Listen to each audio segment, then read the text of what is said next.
Hello, Dr. Dorcas Muthoni. I'm Lynn from BTW Media. It's my pleasure to meet you. I'm truly honored to have you to join us History of the Internet series. Today, we have a question prepared for our conversation. Could you please take a moment to introduce yourself to audience? My name is Dorcas Muthoni.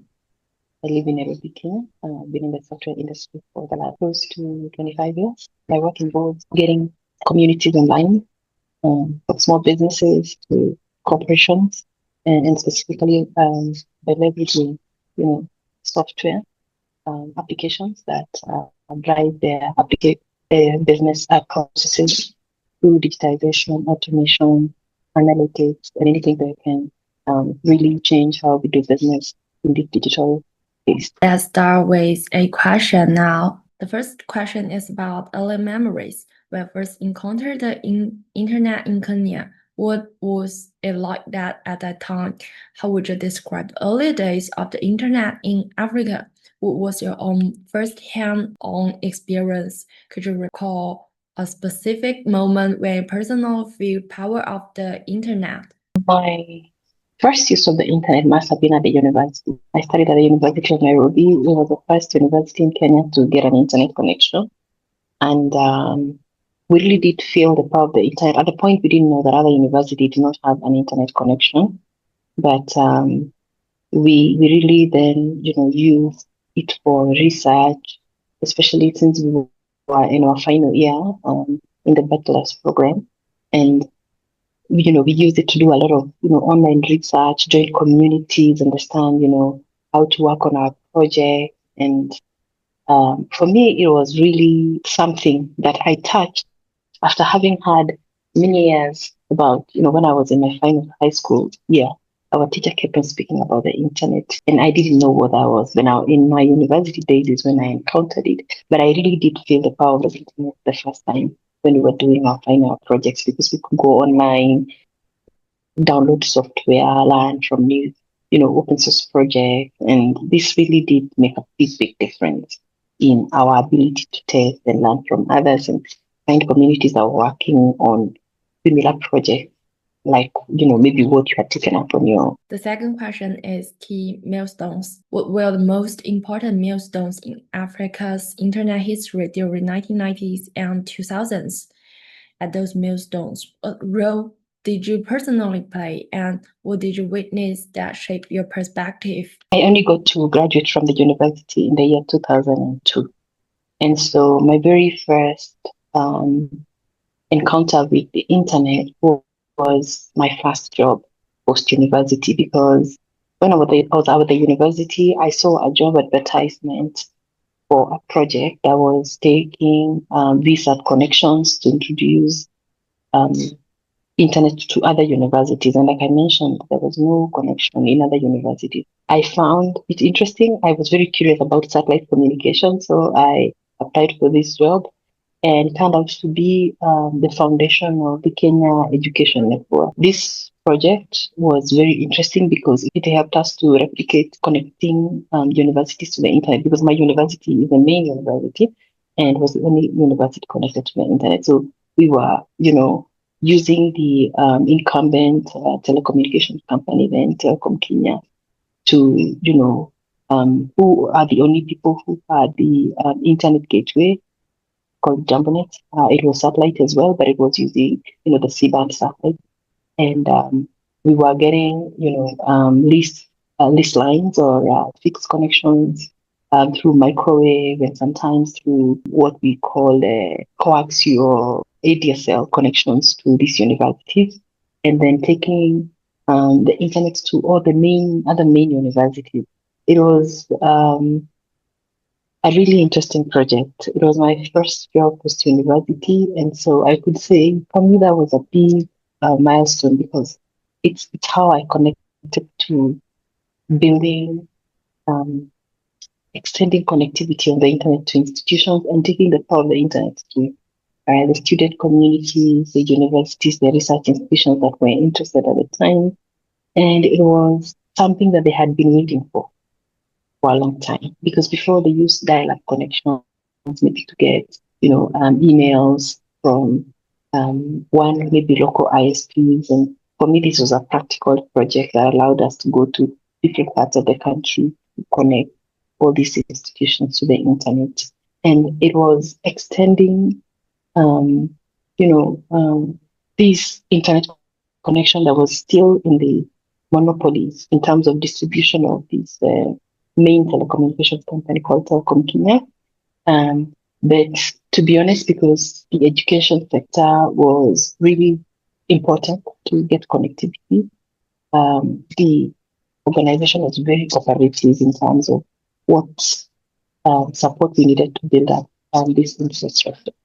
So it was a really exciting project. Although it was heavily infrastructure driven, it was also at the same time that I then used open source to introduce core server services in this university, like just having them set up email systems, DNS systems, proxy servers to help them distribute the connectivity within the institutions. So to me, that was a big thing. And it's also at the same time that I just discovered that I really feel in technology. So it turned out that I was the only lady, and everywhere I went, I just didn't find a woman. So it's also the same time that I actually began to work on women in tech and just trying to see how to get more and more government to have them opt into these programs in terms of them getting into computing careers, and that was the part of these two things here. The third question is role of academic. Academic and research network often play a key role in the internet global spread. How did they contribute to Africa internet history? From your own involvement with university and research institutions, what direct impact did you have in building these networks? Okay, so one of the biggest challenges is that we were taking the internet, in this new job, in this new project, post university to the university, but at the same time, the universities had no, budgetary allocations for anything to do with this, and that's because this was a funded project. The USID, that just got shut down not too long ago, was really the one that provided the seed fund for the project that set up the Kenya Education Network. So at that point, it was very important to make a decision. How will we help these institutions take on this next stage, which is how do you utilize this internet that has just been delivered into the institutions? And this is really where the fundamental shift in terms of you don't have software licenses, you need to use open source. So it became also a very strong turning point in terms of the rate of open source adoption within the universities, because they really didn't have a way out. They needed to use Unix or Linux servers. They needed to train people to get these technical skills. They needed to build websites, and this is the only way they could have used was, they needed to use, content management systems that were, open source. And so what I did at a point is that I developed a capacity building program to help them get the technical skills to put up these things, and also to provide what we could as centralized services at the education network. So what I could say is that really is how we set them up in terms of what do. You have internet connectivity. It cannot remain that it cannot remain in the hands of one office. You need to distribute it within your university campuses, within your university infrastructure. So you need to set up relevant services. You need to start using e-learning. You need to start setting up websites. You need to have email services. You need to have all sorts of things that come in the back office to really create support value of your network. So what we did is I just spent my time just building capacity on this.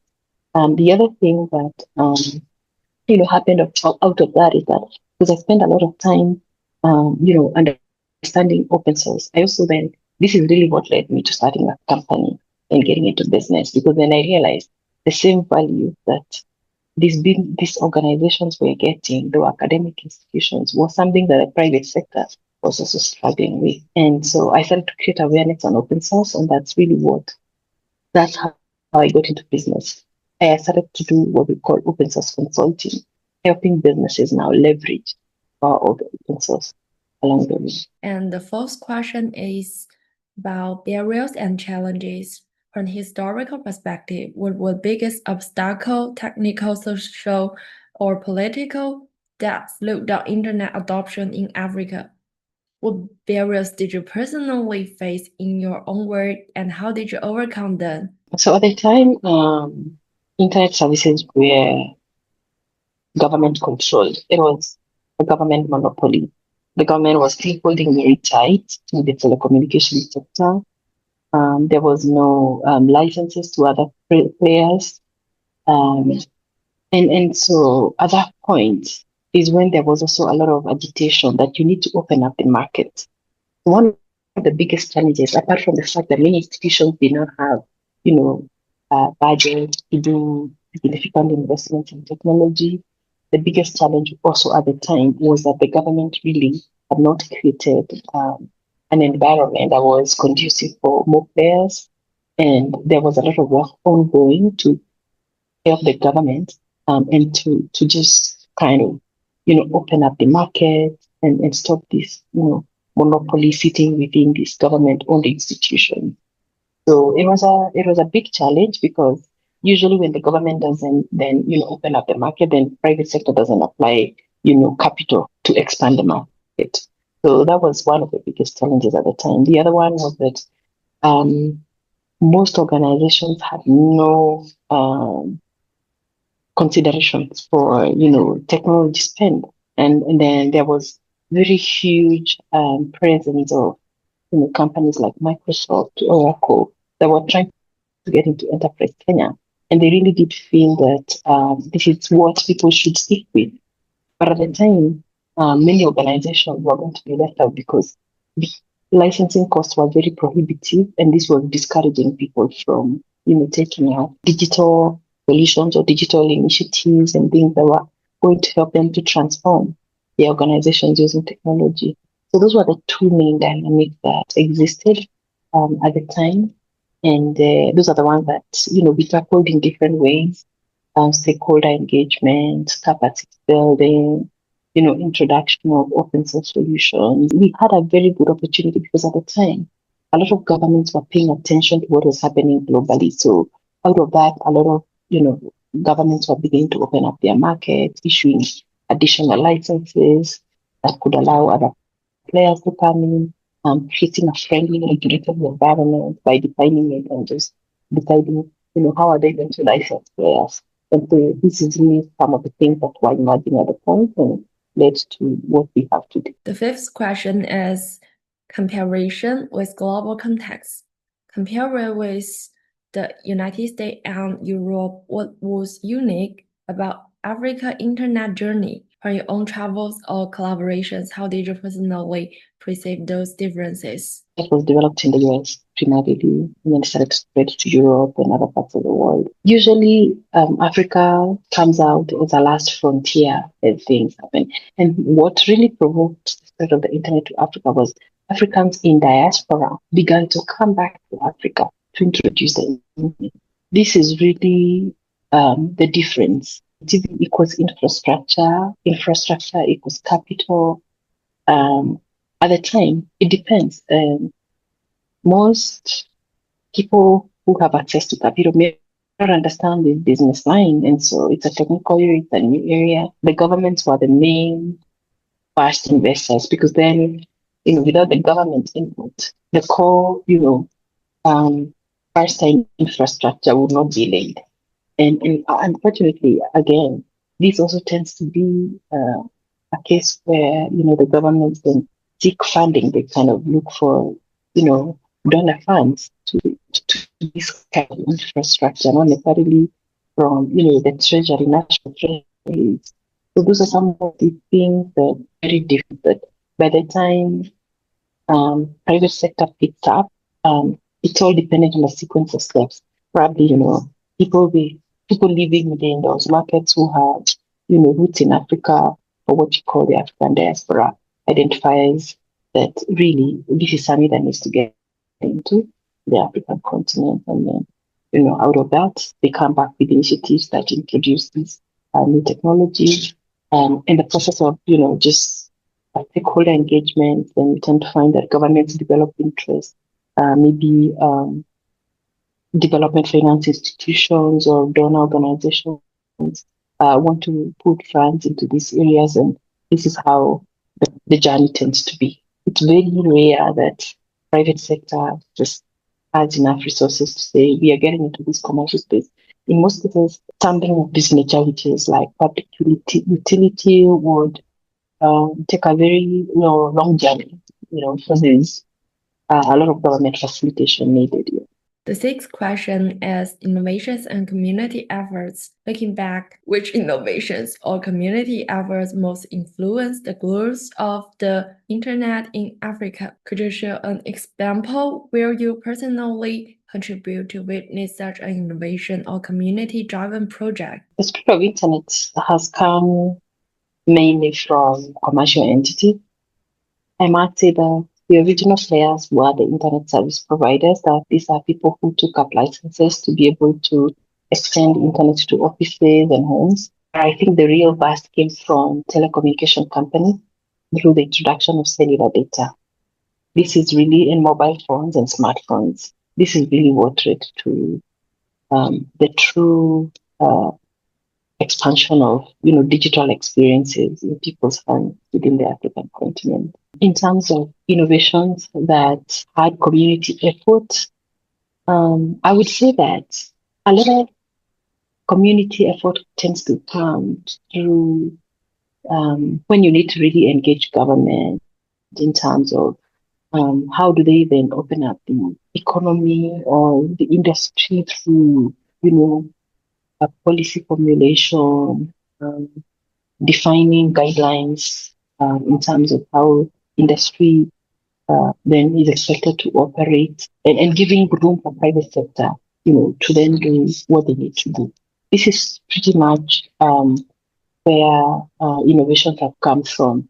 I mean, and progressively, we move from just basic connectivity to the startup scene, to different kinds of applications that respond to different kinds of needs in the marketplace, and just encouraging lots of, capacity building, because I think when people have skills and understanding, they're able to utilize the true value, for example, of the internet, or even extend its value in a locally relevant manner. So I would say these are the two things that have done that. I've been involved in very many projects that all of them touch on people leveraging the use of the internet, whether it's in private sector, whether it's in government, whether it's in communities, and these are the things that just fill up the chain in terms of what needs to get going. The sixth question is Hall of Fame recognition. The Internet Hall of Fame recognized you as an innovator. From your perspective, what innovations were most critical in shaping Africa's internet story, and how did your own work lead to recognition, and what personal stories stand out for you? Okay, so I like to solve problems. So what happened is that, over my life, when I found that, I got the first job, universities don't have budget.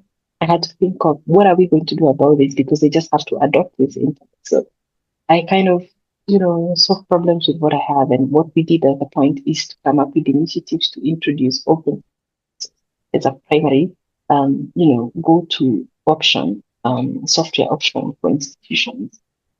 So out of that, I think I grew a very strong network in the region and across the globe of people who are part of the open source movement. And, we started to build, mainly training or capacity building initiatives to give people technical skills to do this. But out of that, I go back into software development, where we've done a lot of custom enterprise applications that responded to the needs of our customers, some of who were government. One of the things that was very significant is I was involved with a performance management system for the government of Kenya, where we build a performance management system for the government, which we still used open source tools to do that. And those are some of the things that I've been able to do. Also, I've also built platform for small businesses to digitize small business operations and for them to do this online. And there's many other, kind of private enterprise custom applications that we've done. This is really what I think led to all these connections and recognition. But I think also the fact that when I found that there was not so many women studying computer science, I took up a challenge with a community of women that came models, and we started to reach out to high school students, college students, just make them know more about careers in computer science. And again, this again led to a whole network of people coming and taking on, studies in the universities in computer science, get a pipeline of women that are now more role models. These are some of the things that led me to all these connections with the global community, including the intellectual recognition. Eighth question is about lessons for the future. What lessons from Africa's internet history did you think are most relevant for today's generation as they build the next stage of global connectivity? What personal lessons from your own journey would you most like young people to take away? The main lesson I'd like to share is that I really don't think that it's a good thing to be always, the last frontier in doing things. And so one of the things that I would really like young people to do is to think or try and understand what's driving scale in terms of connectivity, in terms of utilization of the internet in other parts of the world. And what I have seen is that there is really a need for new models to fund infrastructure development that is going to drive lots of local needs. And what I mean by that is that we need, what I can call data residency, for example. We need data center infrastructure in this continent. And for that to happen, we need people who are skilled, but most importantly, we need people who understand how to then transfer capital so that we start to invest in digital infrastructure that are going to really be the core of a sustainable digital Africa. Digital economies require beyond just going to the internet to use what is existing, but it requires that there is local infrastructure that is consumed at local level, that's locally relevant, be it applications, be it whatever it is that is needed to power different industries. This is really critical investment because we need to build a critical infrastructure to keep and to have better control of our future in terms of how we are able to leverage the digital infrastructure. Because right now, we are still consumers of the internet, right from what's sitting out there around the world. But now we need to really change that and need to find models that allow us to invest heavily. I know it's capital intensive, but we must do this because that's the next frontier. We must have local infrastructure. And I've seen a lot of countries have managed to do this. And that involves a lot of players, but I think the next stage that we need to agitate to see shifts in the sector. I think your journey really gave us a lot to think about. Thank you so much for your thoughtful and inspiring answering. Today's conversation has been both fascinating and meaningful. Your experiences and reflection have given us valuable insight into history and future of internet development. It's been a real pleasure speaking with you.